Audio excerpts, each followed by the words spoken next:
যে নির্বাচনের আগেই গণভোট হতে হবে। কেন নির্বাচনের আগে গণভোট হতে হবে? আমরা বলেছি যে আমরা গণভোট মানছি, সেই গণভোট নির্বাচনের দিনই হতে হবে। কারণ দুটো ভোট করতে গেলে অনেক টাকা খরচ হবে। তাছাড়া মূল যে নির্বাচন, জাতীয় সংসদ নির্বাচন, সেই নির্বাচনের ধারাটা ক্ষুণ্ণ হয়ে যাবে।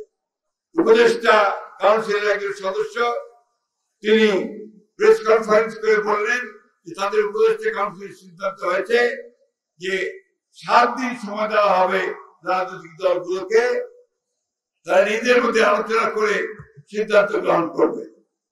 তারা এই এতদিন ধরে 7 মাস ধরে যে আমরা সনদে স্বাক্ষর করবার জন্য ঐক্যবদ্ধ কমিশনে বসলেন, সমস্ত সংস্কারের প্রস্তাবগুলোকে আলাপ আলোচনা করলেন, আমাদের প্রতিনিধি থাকলো, সব দলগুলোর প্রতিনিধি থাকলো, তারা সেটা কি মানে হলো?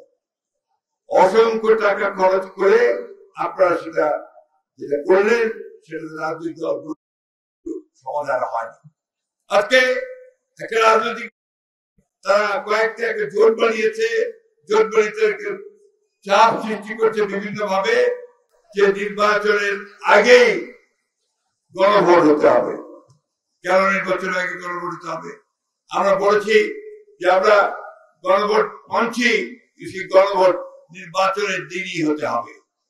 কারণ দুটো ভোট করতে গেলে অনেক টাকা খরচ হবে। তাছাড়া মূল যে নির্বাচন, জাতীয় সংসদ নির্বাচন, সেই নির্বাচনের ধারাটা ক্ষুণ্ণ হয়ে যাবে।